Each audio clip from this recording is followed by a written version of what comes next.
Welcome back to another reading and correcting of Stepping Up by me, Kindar, the Tiger Writes, and Ty, the Tiger Supervisor. Today we are doing chapter 74. Tibs groaned as he came awake, but that was interrupted by a sharp pain in his jaw. He reached for his essence and found his reserve was empty. How? He forced himself the rest of the way to wakefulness and sat. He was in Crosev's bed. It was daylight outside, and Jackal was seated facing the bed, his feet propped on the end of it. He was glaring at Tibs. What was that? The fighter demanded, tone hard. Tibs opened his mouth and narrowed his eyes. Instead, he tried to figure out why Jackal was angry. I'm sorry I ran off, but you and Rao were more than enough to deal with those thugs, and I couldn't do anything to help, since I can't control how I act when I use an arm. He bit his lower lip. Did Rao die? I need to close the dialogue. That would explain the anger. No, neither did Dawn. That answer was flat and didn't have any added comment about Dawn. And that the answer was flat and didn't have any added comment about Dawn worried Tibs. You think you running off is why I'm pissed? What else could it be? The plan was to chase my father out of town. Don't try to tell me one of the elements made you run off to kill him. I saw your eyes. Well, that was what Jackal was angry about? You got Radcliffe killed. Jackal snorted. You think he's the only one? No, and your father had to pay for all of them. Tibs wanted to stand and get in Jackal's face, but now that he was awake, his entire body ached. What had he done with his essence for it to just be about empty? That reserve was so deep, Tibs thought it never ended. Now, he could barely make out a sliver of the sliver of essence. Oh, so now he's my father and no longer Sebastian. Jackal spat. Do you have any idea what's going to fall on the town if you killed him? I told you he has plans in place. We'll deal with that. Jackal was on his feet. No, we won't. With my father dead, all his coins go to destroying those responsible. You think having him here was bad? He wanted the town for himself. Now, if he's dead, there might not be a town left in a few sunrises from now. You don't sound sure he's dead. I fucking hope. Hope. Fucking hope he isn't, but you didn't leave much of anyone to know. What do you mean? Jackal looked at Tibs suspiciously, and he tried to remember. The house and the chase were clear, even if his thinking didn't always make sense. Then he crashed and ran to the platform. Sebastian had been on it, about to escape, and Tid had been angry, and he wasn't going to let that happen. He called fire, and then it was heat and roaring and screams. He touched his jaw. Someone had punched him and knocked him out. He looked at Jackal. Don't even think to ask me to apologize. What I'm sorry for is not getting there sooner. What? He swallowed, putting some things together in what Jackal said. What did I do? But the fighter didn't immediately answer, worried Tibs. What had he done with all that fire? Possibly more damage than my father managed in the time he was laying siege to us. Other than the platform, there's nothing left standing for 3 blocks around it. Tibs, it's all been burned to ashes. Tibs pulled his knees to himself. Did I kill any of the town folks? He barely heard himself ask as he wrapped his arm around his knees. Again, Jackal was slow in responding, and Tibs tightened his robe. I don't know. Jackal sounded tired. We tried to evacuate as many as we could from the area, but with my father's archer always there, we never confirmed if it was clear. It didn't leave much for us to be able to tell. Even my father's people were nothing more than ants by the time I knocked you out, and they were in the open. If there was someone in a house you burned down, there'll be no way to tell what is them and what is the burned house.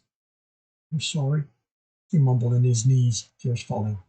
I know you are, Tibs, but Abyss, I was there to keep you in control and you just left. I was angry. That sounded like such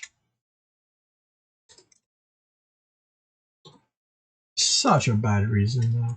That doesn't make it better. That doesn't make it better. Jekyll snapped. His breathing was harsh. Only good thing I can see out of this is that no one knows you did it. How is that good? Tibs demanded, glaring and wiping his eyes. You really want the guild to know you can do that? Tibs swallowed and looked away. Might have killed some of the townsfolks. Jekyll started to wave it away and stopped. You're going to have to figure out how to deal with that. Were there any runners there? Jekyll snorted. Only the dumbest ones would have gotten close to that kind of heat. He paused and frowned. He paused, frowned, then muttered abyss. Tibs couldn't help but smile. Jekyll sighed. Well, now, Karina, I won't be able to claim I'm not the dumbest one in the town. Are you okay? Jekyll shrugged. Stone doesn't burn easily. But you owe me an armor. As far as I know, anyone knows I went to rescue you, and your water, as little as you have, saved us. How did you manage to keep your armor from burning? Tibs shrugged. You remember turning his armor to air along with him and keeping the corruption from melting it, but he just willed it. You're lucky you didn't do with fire what you did with earth. I don't know what I could have done to stop you if you had. Tibs tried to remember what he'd done while channeling earth, but he didn't recall anything unusual. The story that's spreading is that my father had a plan in place to cover his escape. Tibs raised an eyebrow. I didn't hide that my father's always making plans. The fire probably covered what he used if you had time to activate it. Tibs wiped his eyes again. Tibs wiped at his eyes again. It hurt that he damaged the town, maybe killed people, townsfolk. But he couldn't make that right by sitting here and crying. With Sebastian dead, he needed to know what he had to work with to help, and, if Jekyll was right, prepare for a dead man's revenge. The attendants? Jekyll looked at him in surprise, and was serious. No idea. They didn't drop by the inn, and no one's been in the mood to chase them down. And if they didn't want to be found, Tibs didn't think there was anything that could be done about it. The clerics? By the time we got back, they were gone. Someone came to collect them from the guild. To collect them.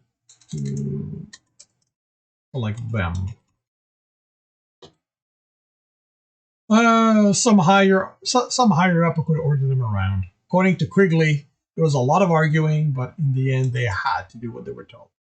That explained why no one healed him. That explained why no one had healed him, unless Jekyll had considered that punishment for what he'd done. Tibs wouldn't argue with it. He put his feet on the floor and winced at the all-encompassing pain. What do you think you're doing? Jekyll asked. I need to go see what I can do to help fix things. Sit your ass down, Jekyll ordered as Tibs stood. You are not getting off that bed until we've come to an understanding.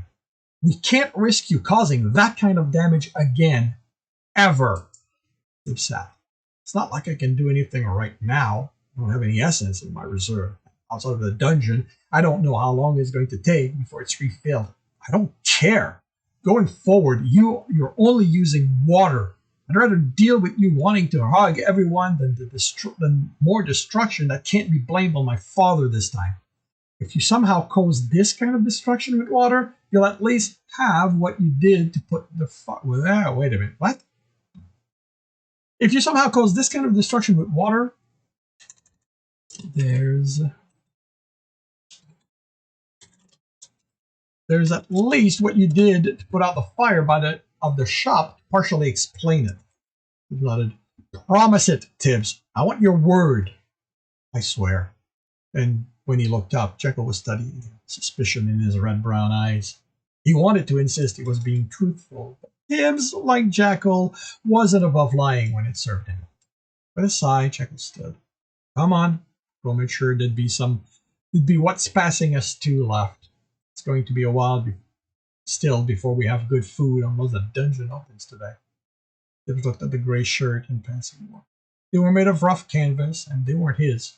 I told Crow you didn't care if you slept in your skin, but my man's got ideas as to what can and can't be done that way. Not sleeping, I take it? Tibs stood and let the ache settle. Not alone. Tibs chuckled. So he considers it okay for those in the common room to sleep in their skin? Jekyll rolled his eyes. I meant with your special person, and you know it. It's easier when it's only the skin to go and do. I really don't want to know. Tibbs had meant to sound amused, but it had come out harsh. One day, Tibbs, you're going to think differently, said Jekyll grinned. And on that day, you can ask me all the best tricks. Tibbs batted the hand that was about to ruffle his hair away. Tibbs heard the celebration as soon as Jekyll opened the door. As an indistinct din in the distance. How quiet the third floor was always impressed Tibbs, since no essence was used to make it happen. Oh boy. How quiet the third floor was always impressed Tibbs, since no essence was used to make it happen. Make that happen. The voices became distinct as they walked down the stair. Poured everything I had. Don's voice was louder than anyone's. I didn't think it would be enough. The enchantment was so strong, but I wasn't going to let any of you down, so I dug deep. I found every scrap of essence hiding away in my reserve and my amulet, and I shoved everything at them as hard as I could, as sharp as I could make it, and I won! The final word was a snarl. Don was standing on the table, turning and soaking in the cheers. We won! He yelled, and the cheers increased. Tibbs looked around, worried it would shake the walls hard enough to bring the inn down. Jekyll leaned in closer as he maneuvered Tibbs through the crowd. He's been telling the story over and over. I think the hero of Craggle Rock might be outdoing the savior of the dungeon. Don was welcome to the popularity. Tibbs didn't deserve it. How are you feeling? Joseph said as they reached the table. Carrying out her arms around him, then immediately let go as Tibbs winced. Oh, sorry. They were far enough from Don that the crowd muffled the cheers. The server placed a bowl of thin stew before each of them, along with a tankard. I ache, he rubbed his jaw, but Carino was the one who looked apologetic, not Jackal. You're lucky that's all you're feeling. There was a restrained anger in Joseph's voice. I didn't mean to, Tibbs mumbled before starting to eat. Maybe not, the server said, and Tibbs was surprised. He heard him over the noise. But you should have known better, Tibbs. Maybe we should do this once Tibbs has had time to heal and rest. To rest and heal, she said. The server ran a hand down his face and looked in Don's direction. Did you know you could be such a showboaster? Tibbs paid attention to what Don said. He was retelling the story, and from what he made out, he was surprisingly accurate to the events. Don made himself seem more important, of course. He hardly mentioned Tibbs or Jackal, but he didn't make anything up. And when he spoke of Radcliffe, the respect in his tone sounded genuine. He thinks he's the best one around, Tibbs said, looking for meat in what was more broth than stew. Now it's true. Kristoff lowered his voice. But he isn't the one who brought the house down. He shrugged. Doesn't matter. Sebastian's dead. That's what I wanted. I'd rather he get the popularity than me. Let him deal with the guilt. He didn't look up, but he saw the worried look Krosef exchanged with Jackal. He hoped it was about if Sebastian was actually dead or not, because Tibbs didn't want to deal with them encouraging him to be the face of their victory. You think Don's going to last long as the hero? People asked. Or is he going to shatter the illusion by being an asshole again? Tibbs chewed what he wasn't sure was meat or some stringy vegetable. He's smart enough to make it last longer than you'd think. Tibbs straightened in his chair, tankard to his left, as he felt the group step into his senses. He looked at the door, trying to discern the elements in the group, but except for the two strongest, they were too far and too close together to fall apart. What's wrong? Jekyll asked. The guild's coming, he whispered. The inn was quieter now. Don had stopped telling the story and was at his table. Don had stopped telling the story and was at his team's table, speaking with those who sat with him. He smiled like Stowe had opened his door and handed the sorcerer all the riches he could make. Maybe we should leave, Kieran suggested. We have no idea what they'll think of what we had to do to fight Sebastian. I'm not moving from here for them, Jekyll said, slamming a tankard on the table. We fought for the town. If they wanted it done nicely, they should have acted. The door opened and silence fell as Tirania entered with Harry at her side. The runner's expression weren't pleased, but no one voiced their resentment. As she stepped forward, the runners moved aside and she headed for Don's table. The sorcerer stood and smoothed his robe and looked uncertain. I am here, she said in a firm tone, to carry the guild and the town's thanks to you, Don Aravis, for saving so many people and chasing the troubles away. She inclined her head. Tibbs couldn't tell how she really felt. As with any time she addressed them as a group, she only portrayed confidence. Thank you, Don stuttered, then regained his control. I only did what was called of me. What honor requires of me when trouble comes to the people who took me in and gave me a home. As soon as I heard about what was happening, I came. Too much, Tibbs thought. He wasn't talking to one of his teammates or another runner. Tyrannia would see through his bluster and maybe even call him out on it. Tibbs didn't think she took kindly to her nod was almost a small bow. Then she turned away. But, Don added, his victory isn't mine. She stopped and faced him again, expression neutral. We won. Those here in this inn, those now in their home, can finally sleep soundly. We came together to protect our town. Don was looking at her, and there was an edge to his voice. We didn't abandon one another. We stood strong, and that is how we defeated the monsters that sought to destroy us. They watched one another, then Tyrannia smiled. But a crowd can only be as effective as its leader. You were that leader, Don Aravis. You guided and shaped the people of Craggle Rock as a force that could defeat that criminal. Take the price that is being bestowed upon you, because without you, this town would have been destroyed. Don's expression went from confused to beaming with pride. Tibbs watched Tyrannia walk away. She knew the point Don had tried to make, and she turned it around and used it to feed the sorcerer's ego. Noble, thought in his mind as she reached the door and turned to face them. All of you have my thanks. She gave the runner Indian a nod.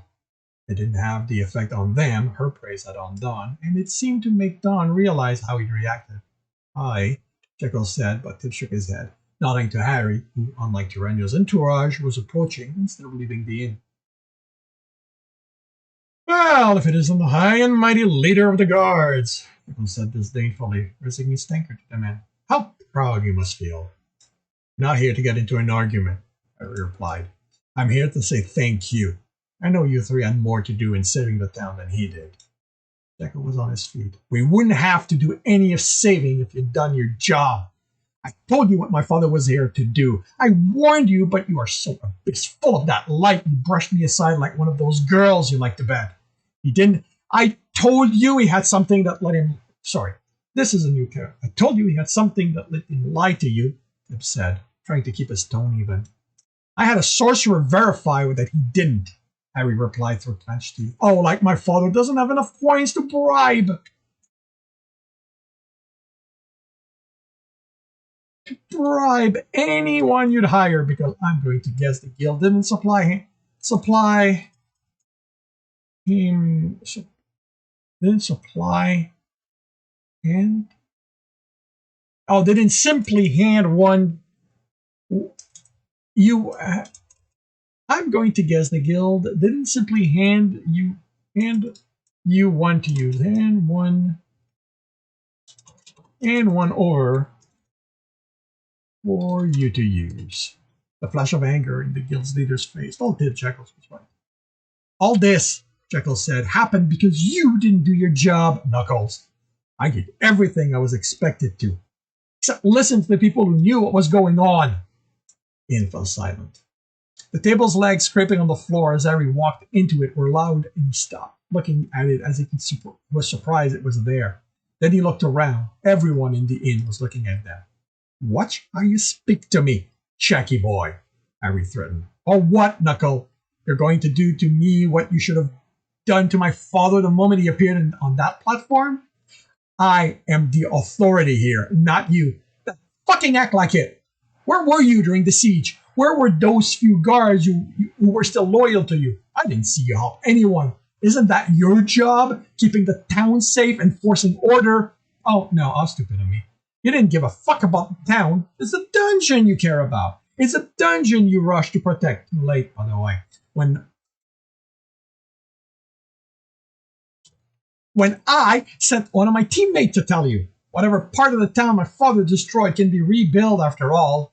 The two glared as Jekyll caught his breath. Harry opened his mouth. Or were you going to be the one destroying it? Jekyll asked, a smile forming if we didn't manage to stop him. The guard's leader mouth snapped closed. Tibs stared. You wouldn't have, he said in disbelief. Harry hadn't acted to protect the town, but he wouldn't have acted against it. He was its guard. Harry glanced in Tibs' direction before turning and leaving. The pain in those eyes left Harry Tibs shocked and angry. Jekyll had been right. Why? Tibs asked in a whisper, looking at Jekyll. How could he think that? How could you think that?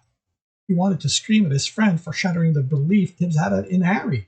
But Jekyll had done nothing more than shining a light on a lie, something Harry should have been the one doing. Jekyll sighed as he dropped in his chair. If a house is infested with rot beetle, you barricade it before anyone can leave and you burn it down with them in it. Because if one of those things survive, they'll be spreading again in days, and before you know it, the entire neighborhood is falling and taking the city with it. Picked up his tankard. Of course, my father would have escaped, beetle that he is, and it would have been for nothing. But I doubt the guild would have cared what he got up to once he was gone, and they would have had ground to sell more to people who wanted the privilege of living next to a dungeon. He downed Tinker's content. Sebastian's dead, Tib said. I really hope you're wrong, Tib. How can you say that? Serena asked. I told you, my father has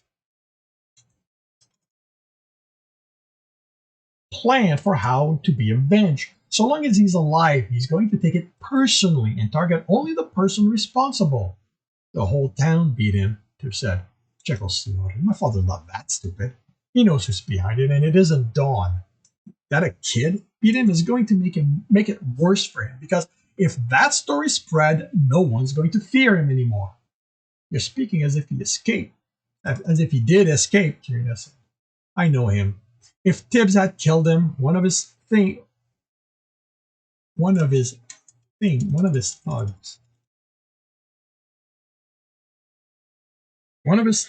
would have tried to take an immediate revenge. No, actually, no. Okay, so one of his things, but I need to check. Okay, what?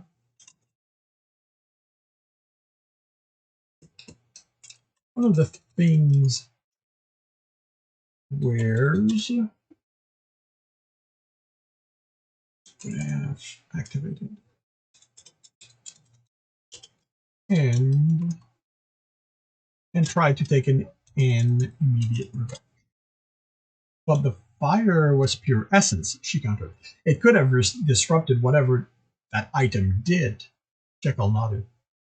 How about we hope it's not the case and we prepare for an attack on Tib instead of something that's going to erase Ragnarok from the world's memory? He raised his tankard and took a drink, cursing when it was empty. And this concludes chapter 74 of Stepping Up. If you are enjoying this, please leave a like. If you want to know when the next chapter is going to be, subscribe and hit the bell. If you want to read the story, it is on Royal Road for free. If you want to support me and read a few chapters ahead of Royal Road, that is on my Patreon. And if you want to listen to me reading these live, it is every Tuesday morning, 8 Eastern Time on Twitch. All the links are in the notes. And with that, I shall wish you a good day.